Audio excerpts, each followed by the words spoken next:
is he going to get a deal soon? Because it sure seems like, Jason La Canfora reports that, Donald has his close friends that he's told that a deal is near as we're entering training camp. Vinny, I'll start with you. What are your overall thoughts on this matter?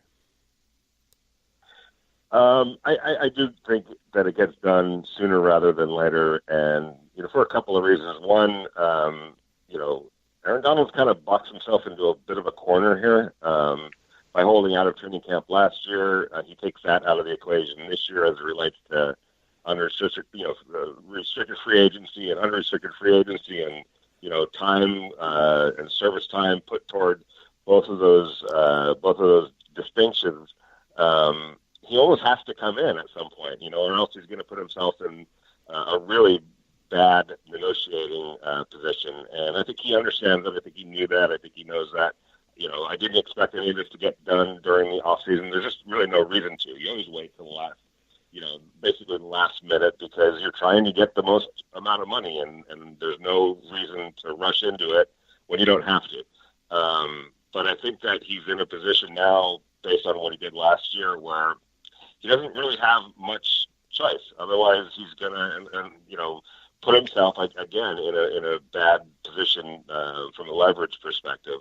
I do believe the Rams are ready and willing to make him the highest paid defensive player of all time. I don't think there's any question of that.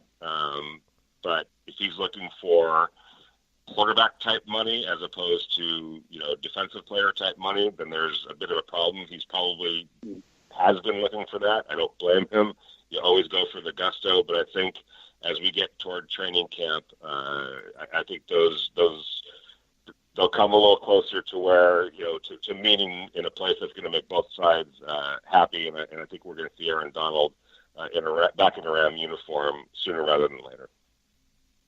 Yeah, I think we've started to see some signs of that timeline that they've been hit that Les Snead has been hinting at all off season. I mean, I think we in the last thought it was kind of, I don't know if it was telling, but that was a little hint when his defensive coordinator went up there the last time we talked to him during minicamp, and he basically said he expects it to get done early in camp, and you can put that down as another kind of point on the bulletin board there of if you try to track these things, of what people are saying and what's kind of the thoughts out there, and you take it back in conjunction with what Vinny's talking about him having to report to camp in order to still be an unrestricted free agent on time, and I don't know if that's an enormous deal, because the thing about it, if Aaron Donald's a restricted free agent, someone's going to give him an offer sheet anyway, and so maybe that even helps him push out that number even more if that's what he's really going for. But at some point, the thing about it, from my perspective, obviously, I'm sure Rams fans are getting sick of this. To me, it's just like, I'll believe it when I see it. I mean, we've been waiting for this thing for 2 years now. Talk to me about this thing for over a year, and so I'll believe this thing gets done when it finally happens. And at least today they've showed that they can open the checkbook and make one of these big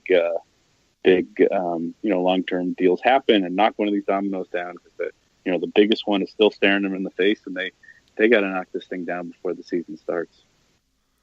And real quick, if I could interject here, the reason that we've been hearing about it so long is that, let's face it, Aaron Donald came to them with multiple years still left on his contract to try to get a new contract, and those are hard to do in the NFL, especially if you're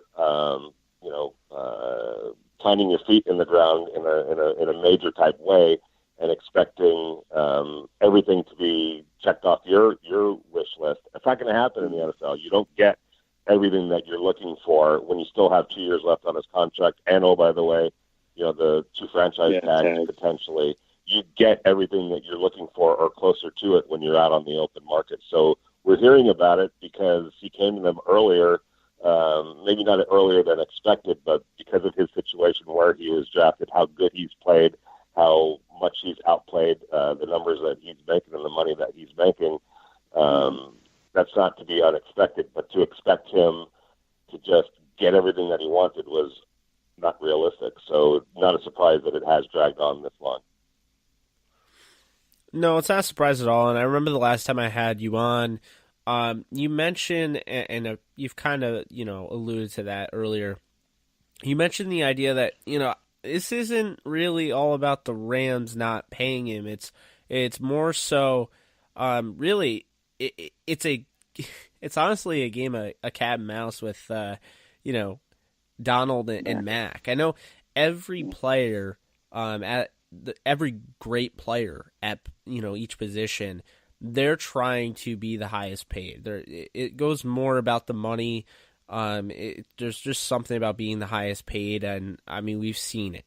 But it just seemed to me like when you were on the last time, it seemed to me like it was more Donald's camp was trying to wait until basically Khalil Mack, his camp blinks, they sign, and then Donald kind of one-ups him. But I mean, I almost feel like this is going to come before Khalil Mack, and I mean, I don't really even think it's that big of a deal.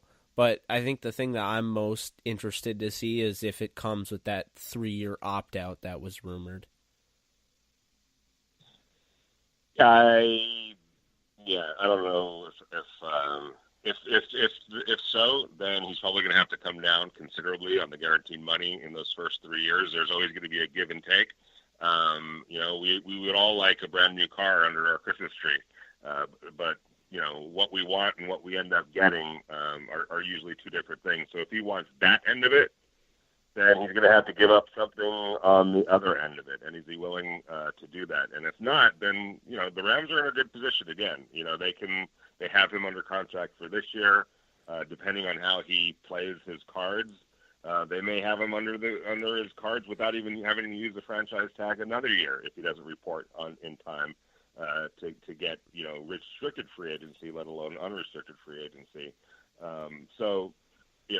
I wouldn't do it. I would not give him a long-term contract, any player a long-term contract. This is nothing against Aaron Donald whatsoever, but I would not give him a contract where he's going to come knocking on my door in 3 years. This is the offer that I'm making. Going to make you the highest paid defensive player of all time. There's going to be a whole bunch of guaranteed money, probably upwards towards $75 million, if not more. But you're not going to come knocking on my door in 3 years just because somebody else re-signed with their team and exceeded your contract. I'm not gonna do that, because then you're setting a precedent where other guys are going to do that, and that's just not a road you want to take. Yeah, and when we have a day like this, when it's AD and that contract comes down, I'm going to be really curious to see the way it's structured too, because if you look at the way the Rams kind of next couple of years in their salary cap, you wonder if the thing will be front loaded. Simply because, you want to have, try to maintain some flexibility in those years where, Todd Gurley comes up, when Jared Goff comes up, they're going to have the cap room, to really lavish, some money on Aaron Donald, next year, maybe the year after. But, when you get into that third or fourth or fifth year of term, they may want those numbers, to kind of not be as significant, or overbearing is probably the better word. Yeah, and that's why I do think fans need to keep in mind of that big picture in the future. And this is an unforgiving system that NFL general managers and owners and players, work under. This isn't baseball. If this was baseball, Stan Kroenke would have backed up to Brink's truck and and he would have just said, "Take what you want, Aaron Donald, and I'll pay it." And but it isn't baseball, and there's consequences to everything that you do, and ramifications, I should say, to everything you do. And when you look at this Rams roster, it's young and it's loaded, and there's a lot of guys that need to get paid, and Aaron Donald's one of them. He's not the only one, and they have to do right by him while also having, creating or maintaining the flexibility to do right by a lot of other guys too. Yeah, it's definitely going to be interesting how this thing develops. And, before we hang this up and call it a podcast. Some quick hitters. LaMarcus Joyner, his franchise tag is officially locked in for the season. The Rams cannot come to a extension with him. Vinny, I'll ask you first. Where do you see this overall for LaMarcus Joyner long term? Because, the Rams did the similar thing with Trumaine Johnson, and I felt like last year he was really a placeholder until, they could get somebody to come in, replace him long term like they did. But where do you see the Rams and LaMarcus Joyner long term? Could he get another franchise tag, or is this, 1 year, and do you think he's gone? Yeah, I definitely think that he could get another franchise tag. A lot of that obviously is dependent on what happens with Mr. Donald. But they now it's not a huge number, so it's one that if you're looking at where to go with the franchise tag with some of these guys, that's a guy that you kind of automatically look at because of the number, the nature of that number. I think they like him. I know they like him a lot. Joe knows, he's talked to Wade Phillips as well as I have, and all the rest of us, and he speaks glowingly of LaMarcus, and rightfully so. Pound for pound, he's one of the toughest players that I've ever been around, and one of the best players that I've been around for his size, and the tenacity that he plays with, and the physicality. He's a great asset to have, but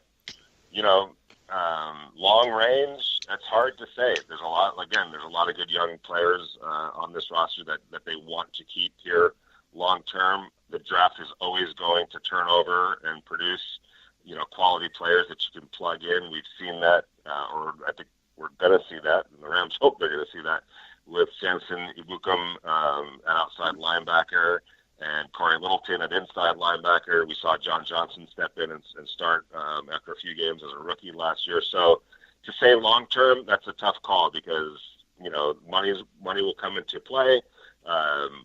Where that piece of the puzzle fits into the bigger puzzle will come into play, and who knows what the draft is going to yield, or if it hasn't already yielded a player that's going to show the Rams, hey, he could replace LaMarcus at a cheaper number, a more reasonable number, and we'll divert resources elsewhere after this year.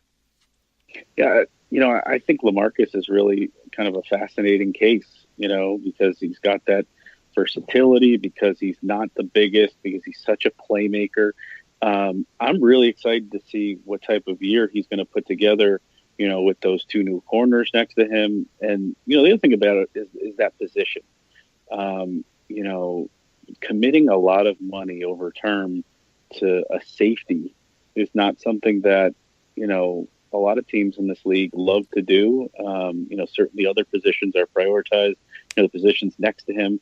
That was really fascinating that he, that move from nickel corner, slot corner to safety. I'd almost argue that in this league, slot corner is probably more important than free safety. And so, you look at the money that, certainly the Rams just, paid their, slot corner, the replacement for LaMarcus, the ability to move LaMarcus over there. And so, to me, I think it's really unique because I do think he's going to have just a massive year this year in that secondary. He really could explode, but I just don't know, somebody on this, somebody's not going to get paid, whether it's these offensive linemen, whether it's, obviously a lot of people kind of expect, Sue to maybe be a 1 year rental.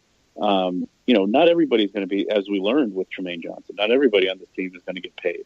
And it makes it more difficult when you're, giving people, the salary, giving people these, the tags that bring up their expectations and bring up that number.